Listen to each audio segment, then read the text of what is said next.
This is CGTN, China Global Television Network.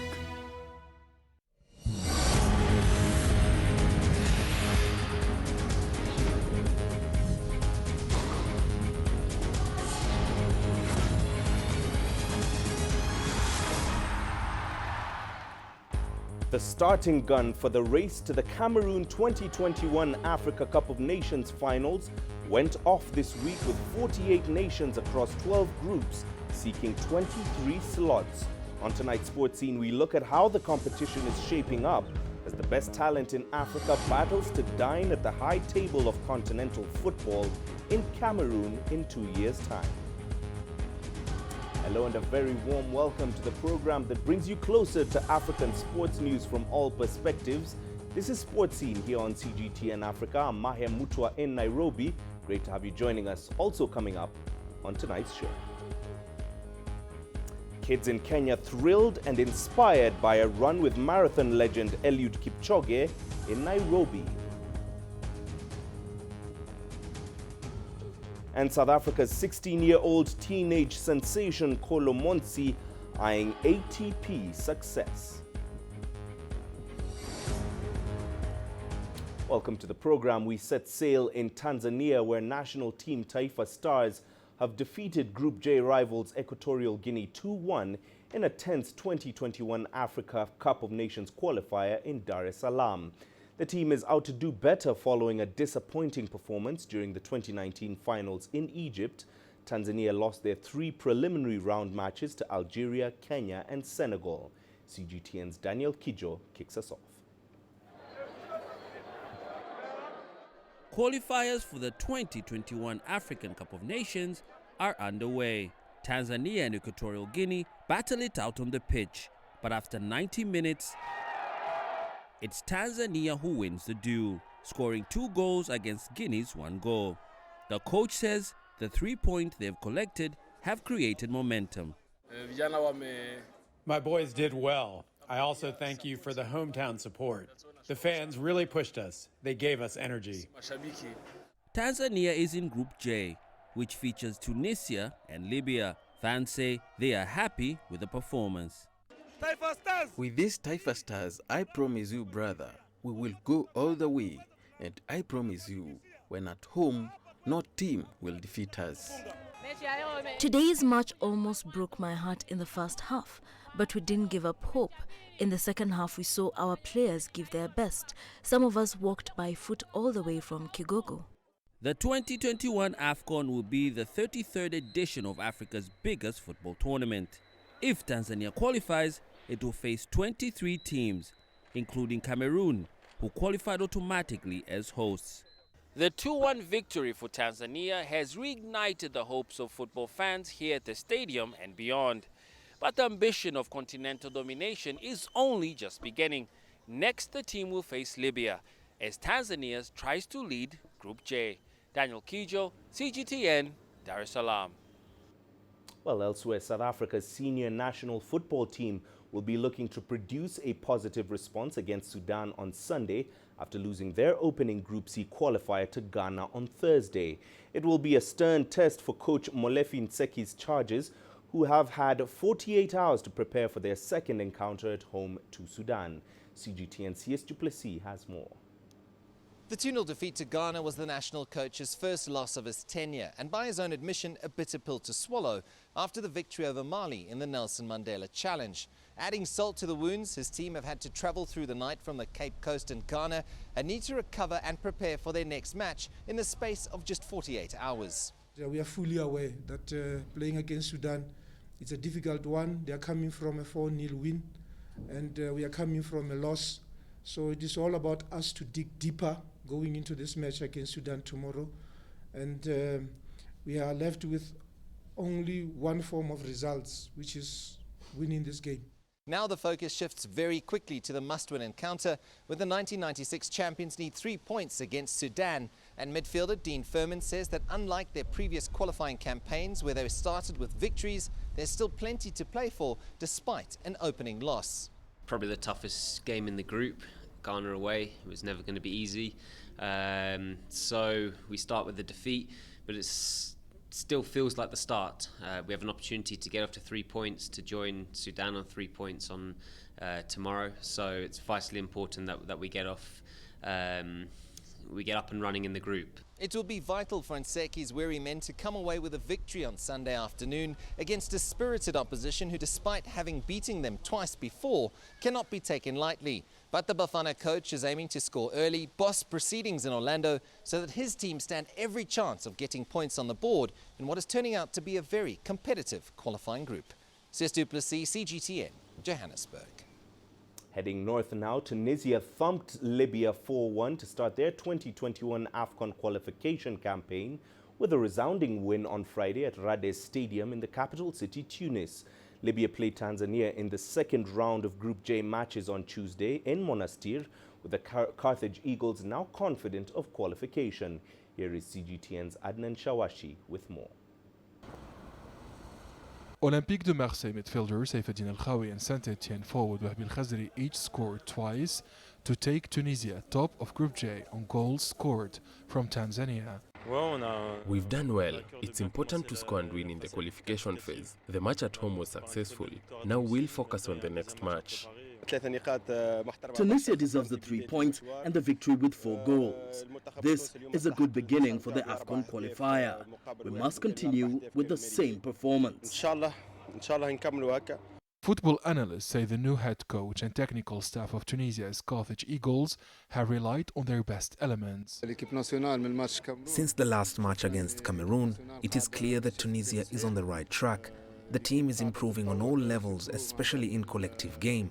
The return of former players has also reinforced the group. The top 2 sides in 11 of the 12 groups will all advance to the 2021 AFCON finals in Cameroon. Over 10,000 fans have watched the match at Rades Stadium.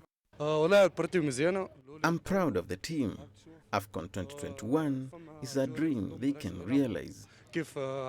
Supporting the national team is our duty, whether they win or lose. This is the essence of football. Tunisia had to Equatorial Guinea for match day 2 on Tuesday, where a victory will guarantee a good lead heading into the next round of matches next year. Football analysts maintain that it was a demoralizing start for veteran Tunisian and former Eagles of Carthage coach Fawzi Benzarti in his second mission as Libya's head coach.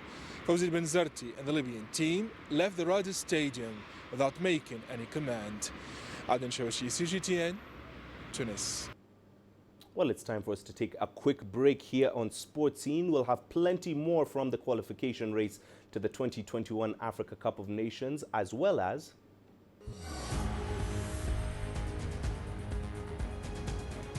kids left thrilled and inspired by a run with marathon legend Eliud Kipchoge in Kenya's capital, Nairobi.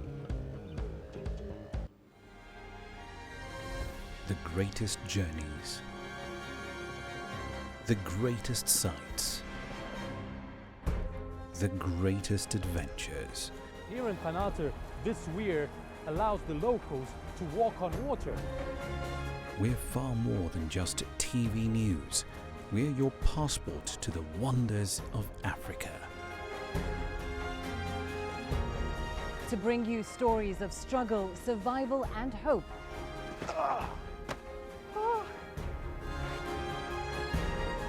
So let's explore.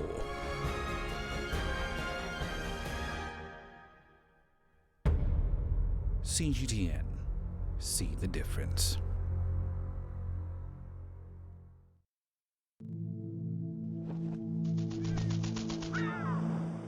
How will your world change today? What happens here? What happens there? Or what you make happen for yourself? If it matters to you, it matters to us too. Your stories are the stories that need to be told. Africa Live.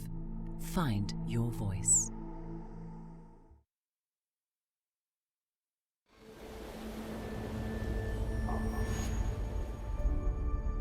How would you create your legend? on the fields,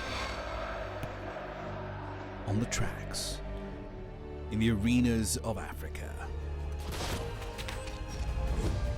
Were you born to be a player? Could this moment be yours?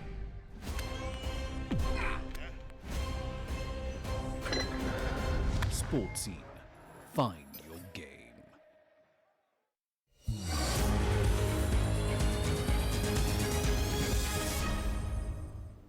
Welcome back. To recap now, the race to make the 2021 Africa Cup of Nations finals is well and truly underway, with Group G producing the first upset when the Comoros toppled 2006 World Cup semi-finalists Togo as Kenya held Egypt in Cairo. Defending champions Algeria and beaten finalists Senegal enjoyed winning starts to their campaigns, with a 5-0 hammering of Zambia and 2-0 win over Congo respectively. Hosts Cameroon were held to a barren draw by Cape Verde in Group F as the clash of former AFCON winners Ghana and South Africa ended 2-0 in favor of the hosts in Accra. 2013 champions Nigeria also got off to a positive start with a 2-1 win over Benin in Group L as fellow giants Tunisia blanked Libya 4-1 in a North African derby in Group J on Friday. Madagascar has beaten Ethiopia 1-0 in the early game on Saturday in Group K, with 2015 winners Côte d'Ivoire facing Niger in the later game. 23 countries will join the hosts and Central African heavyweights Cameroon in the 33rd edition of the finals, planned to run from the 11th of June to the 9th of July in 2021 across 6 venues in 5 host cities. The Indomitable Lions last won the competition in 2017. Well, now to discuss this further, we are joined by CGTN correspondent Adel Makhroui from the seat of the Confederations of African Football headquarters, Cairo, Egypt. Adel, welcome. A few surprising results in the opening round, not least Egypt failing to beat Kenya at home. Is this now a sign that the power in African football could be shifting?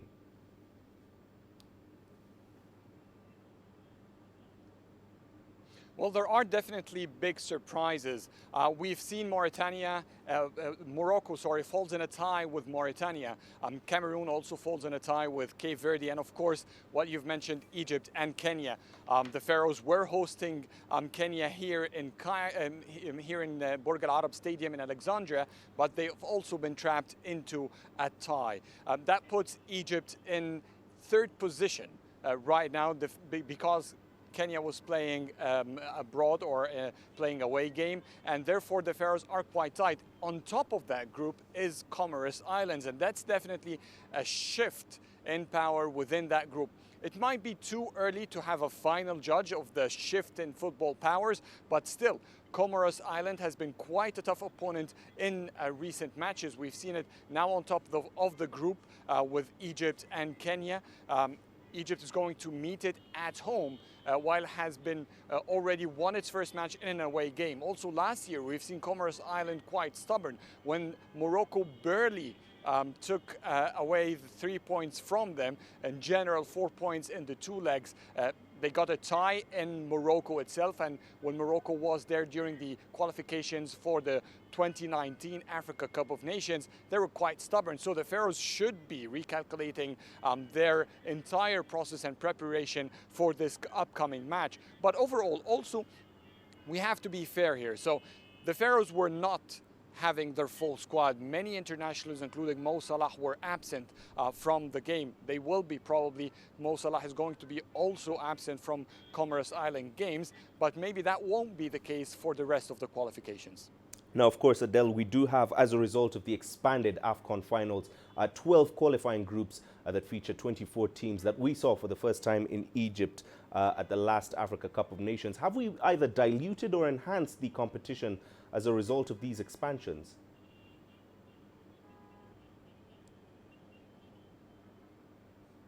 Well, the expansions have definitely shown great successes. We cannot forget the great rally for Madagascar, the debutants who have reached quite a far trip or journey to the knockouts where no one was expecting. So in that regards, we've seen few debutants in this year's AFCON here in Egypt. Also, we've seen the usual participation of giants. So it's in that aspect, it has definitely had an added value in terms of showing new talents within the African continent. However, it puts huge pressure on the infrastructure of African nations, most of which are underdeveloped countries, and therefore it makes it very hard. And we've seen, of course, the crisis that Cameroon has been facing in hosting the event. We still have big questions about who else could be capable of hosting the event itself. So in that regard, it puts huge pressure on these nations to host such a big numbers of teams. And finally, Adele, most football fans on the continent will not be watching the qualifiers following a dispute, obviously, between CAF and their media partners. Are there any new developments in the dispute and what its impact has been on the African game?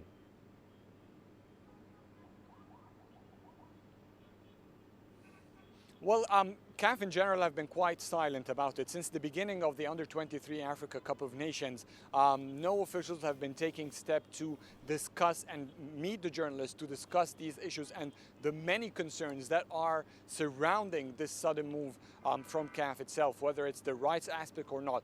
At least for North Africa, we know that BN Sport, the Qatari channel, which has been granted the rights from Lagardère, is still broadcasting its rights, and the Under-23 Africa Cup of Nations is still, the matches are still being accessible to those who participate for it. We know, of course, that SuperSport has blocked out the competition itself. It is still not clear why there is such a big differentiation and gap, but CAF has been trying to avoid so. What we know for a fact is that during the matches I've been participating and I've covered so far, we don't see any official personnel on Lagardère's side appearing to deal with the media as we've seen them in the Africa Cup of Nations last summer. So there's a lot of mix-up here, and it doesn't seem that anyone from CAF is taking a step to address these questions and give us exact points about what exactly will happen and what actually will it mean for the next of the upcoming competitions. We have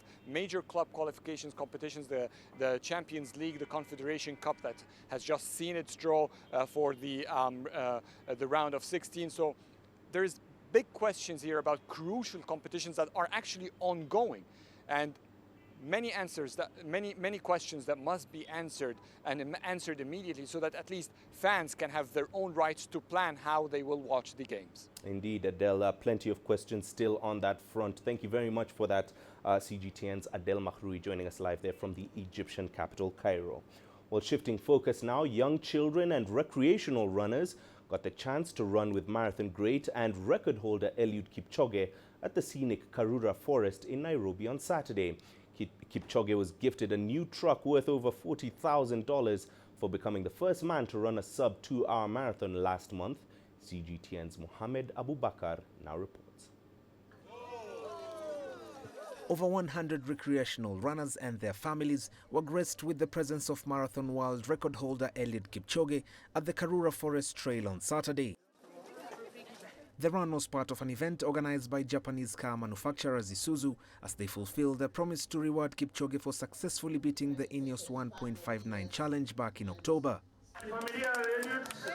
Upon receiving his brand new Isuzu D-Max pickup worth $40,000, Kipchoge maintains his greatest fulfillment remains on how impactful his run in Vienna has been to humanity.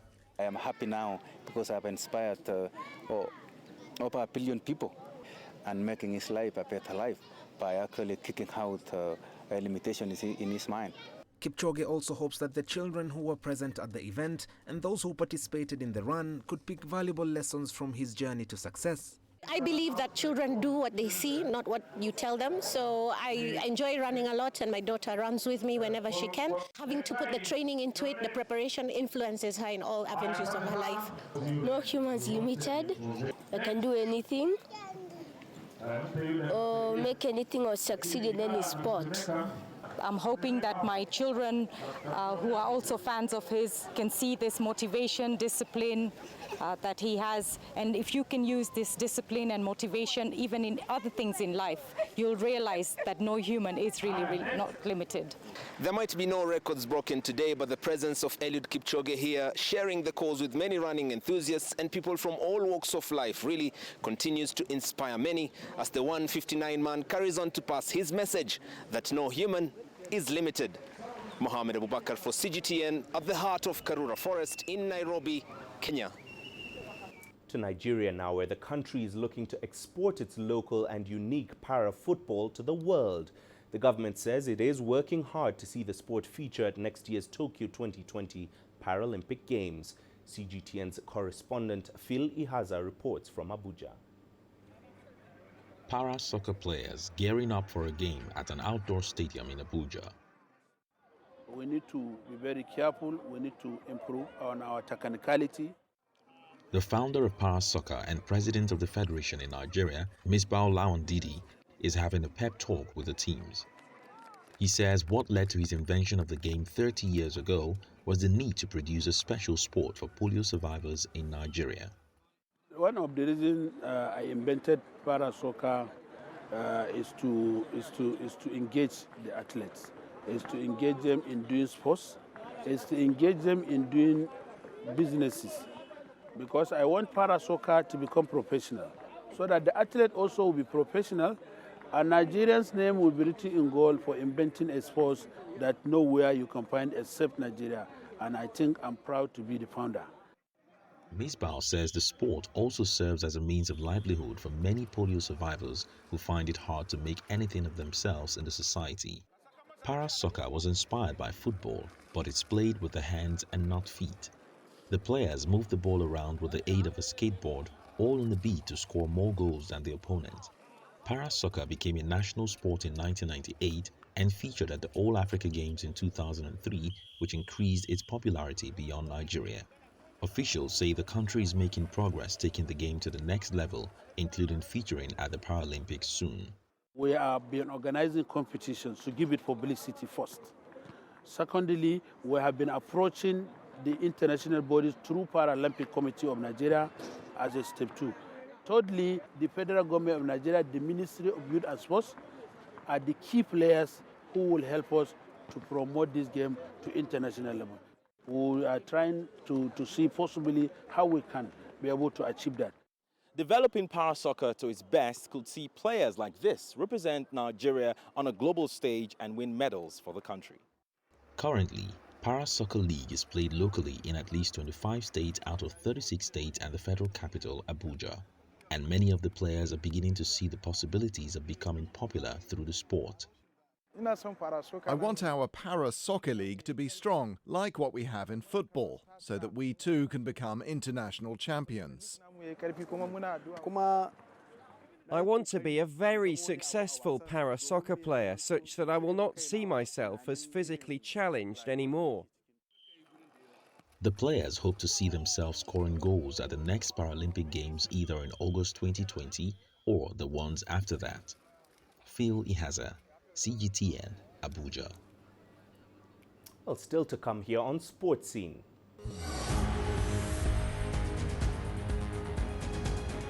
We'll tell you about South Africa's 16-year-old teenage sensation who's eyeing the ATP success.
Welcome back now. In our mission to bring you the best talent from the continent, both past and present, we pitch tent in South Africa, where a teenage tennis sensation is making waves on the international junior circuit. Kholo Montsi, who is only 16, has been playing since he was 7 and has big ambitions to make it onto the ATP circuit. CGTN's Julie Shire met with the future star in Johannesburg. 16-year-old Kholo Montsi was a natural from the first moment he picked up a tennis racket. He gave it a shot after watching his brother Sipho in action, who's already a local champion and has had a taste of Grand Slam tennis. I started tennis at the age of 7. I just followed my brother. You know, he was playing for South Africa and for Border in East London. I had a bit of an advantage because I had played squash, so I was able to read the game a bit better, to move better. Drawing inspiration from world number 2 Rafael Nadal, Montsi serves up a tough game. He's exciting to watch as he drives the ball from the baseline. Rafa was always my favorite because I just saw the way how he never gives up, and it's something what I just did now. I was 4-2 down in the third set, but I never gave up. You know, I think having Rafa as a big role model really helps me. The young star has hopes set on the ATP Tour. In August, he made it into the top 100 of the junior ITF rankings. He's since raced up the ranks to number 22. I always thought I could do this, but I never actually believed I could do it. So now, you know, I believe in myself way more than I actually thought I did, and I know that I can do really big things in the future. Kholo and his brother have become an inspiration to aspiring tennis players around the country. The bigger the name got of the Montsi brothers, you know, the more we were told and the more we started to realize we're not playing just for ourselves, you know, we're playing for other black people in South Africa. I do want to see black tennis really grow in South Africa. South Africa's presence on the international scene has been lacking, but with the Montsi brothers and a new generation of tennis hopefuls emerging, that's likely to change. Julie Shara, CGTN, Johannesburg, South Africa. And that's all we have for you on this week's edition of Sports Scene. Remember, you can send your feedback to the contacts on your screen now, and don't forget to follow us on our digital media platforms. I'm Mahia Mutua. Thanks for watching. We leave you with our move of the week. Check out this goal from Liverpool and Senegal forward Sadio Mane.